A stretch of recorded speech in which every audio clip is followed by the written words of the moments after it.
No joke, this scene right here with Isuka saving Rin might be my favorite scene on a visual level that I've seen in Our Last Crusade. It was just such a gorgeously directed scene, the lightning flash, the flame embers kind of burning in the background, the framing of the shot. It was just such a powerful moment, and there's quite a few powerful moments in this episode that changes everything in this show. The biggest to me is the difference of Isuka and Alice's relationship. When she put down the handkerchief, I firmly believed it was just a goodwill offering that, hey, if you decide to take this, I'll probably be able to trust you, but most likely this is a goodbye thing. I'm probably going to end up dying going up against the most powerful being we've seen in this show, so at least know that I care for you. But the idea of it actually having the key inside it really does go to show that everything just changed with their relationship, and two people who liked each other and wanted to support the other but felt like they had to be separated just had a moment to really bring them together, and now two sides completely opposite are going to be fighting together, and hopefully that will change everything. Not to mention the fact that Isuka stood up for Rin in a moment that she would have died. And obviously you can always argue, someone protecting someone in a life or death situation. Obviously we've seen that done before. But the relationship between Rin and Isuka has been very, very shaky to the point of just how many times she's tried to murder him, and the fact that she's never trusted someone from his side. I think we're about to see a lot of development here in the last 4 episodes of Our Last Crusade, and I'm really excited to see that. This episode I thought was exhilarating, and honestly, pretty emotionally heavy. There's moments that honestly took me by surprise. One of the biggest ones for me personally is Miss. She's a character who I've criticized a fair amount in these reviews, and I do think there's a purpose for her. I just never really felt like her as a captain was the right one. But I was hopeful with her now having the crest, the fact that she's now put in a situation that only she can be in.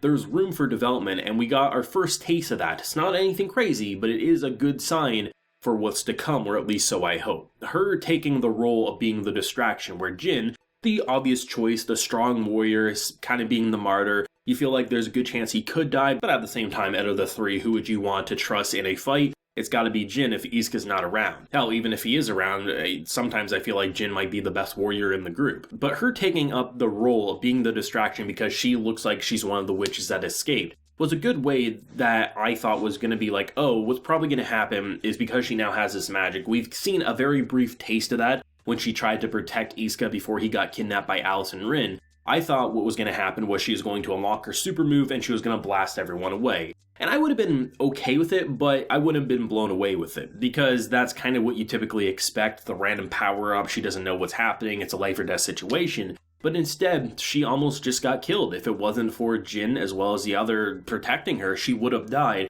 So it gave her room to actually feel like she's starting to feel more like a captain and doing things only she can do without having convenient power-ups so she can one-shot the enemy. That's really important and impressive to me, and I really like that. And especially considering how they've been manipulated because they thought they were rescuing Isuka when really she was releasing the most devastating force the world has ever seen. Someone apparently stealing crests and has stolen royal crests to boot. The royal crests are in a league of their own. This man is a total king and badass boss, but obviously needs to be put down because he's up to no good. This dude has a line that is so brutally true that I can't help but laugh and love it and fear it all in one. When he's basically destroying Rin, he says that it feels like he's beating a puppy or a cat because it just feels like torture and he's not enjoying this at all. And I'm like, if you're saying Rin, who yes, isn't the most powerful character we've seen in the show, but still, you wouldn't say Rin's weak by any measure, but looking at what's happening to her, it really does put into perspective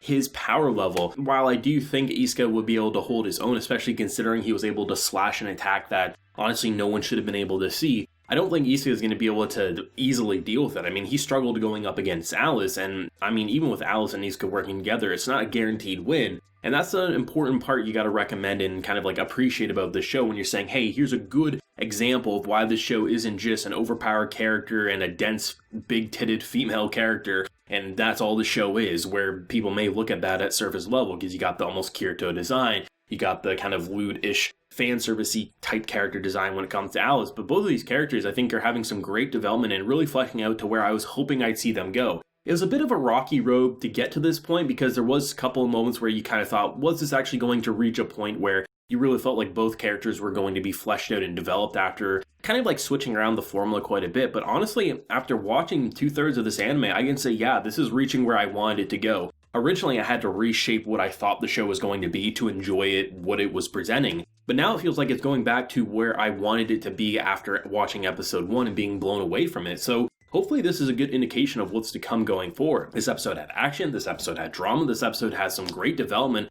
I mean, the whole key situation is amazing, and I really do appreciate that to really show that she really does trust Isuka, and even though it may not be a logical choice to give him the key, she probably firmly believes she's probably going to end up dead, but also wants to see, does he really fit the bill of what I think he is? Is he someone who will trust a handkerchief that will take a gift from the enemy, and if he does, he'll have his freedom? It's a very interesting way to really show where they have come over these 8 episodes. As well, the Rin moment is going to shape everything with Isuka standing up for her, and I mean, we even got the captain being sort of useful without having a convenient power-up. This was a good episode and really does shape the endgame for this season exceptionally well. Beautifully animated, continuing to once again show us magical attacks we have yet to see. There's a moment where we have the maid obviously trying to go in to stab, and there's this weird forcing her away, this like almost like plasma shield. It was really cool. There's so many moments in this episode that just feel different and fresh and just really exciting. There's a lot of things happening, but it didn't feel rushed. It felt like one of the strongest paced episodes of Our Last Crusade,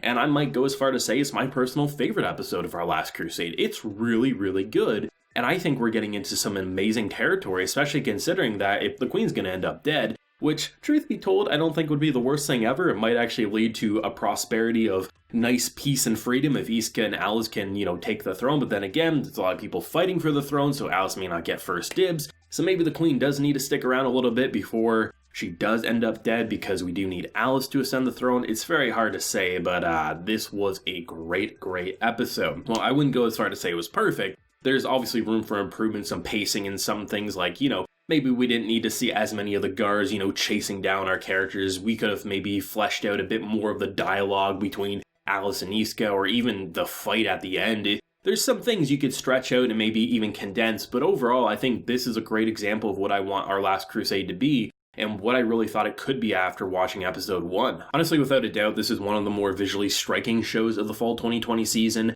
The landscapes in this show are completely drop-dead gorgeous. The nighttime scene with Alice and Isuka talking before, obviously they had to be separated in this episode, it's so great, like having it almost be transparent, so you see that there's this couple of scenes where Alice and Isuka are talking, and the first one you see Alice and you see through her body basically to see the night city just lit up, and then you see it from Isuka's perspective. And just obviously, the fight scenes always are drop-dead gorgeous, the landscapes and the visual effects, how they can incorporate some really fun special effects. But it's really those more somber moments that really blow me away and really let me soak in the atmosphere and just how complex the city is actually designed to be. It doesn't necessarily feel like a landscape that's just there to fill in a scene. It's supposed to, if you focus in on buildings or you focus in on scenery, you're going to say this feels like a living and breathing environment. And a show like this can easily forget about that, and honestly, I can say from episode 1 all the way to this week's episode, they've really put a lot of focus and emphasis into their set design, and it really does show for the quality through and through. I'd be interested to hear though, what did everyone think, and what was your personal favorite moment? For me, it's gotta be that key scene.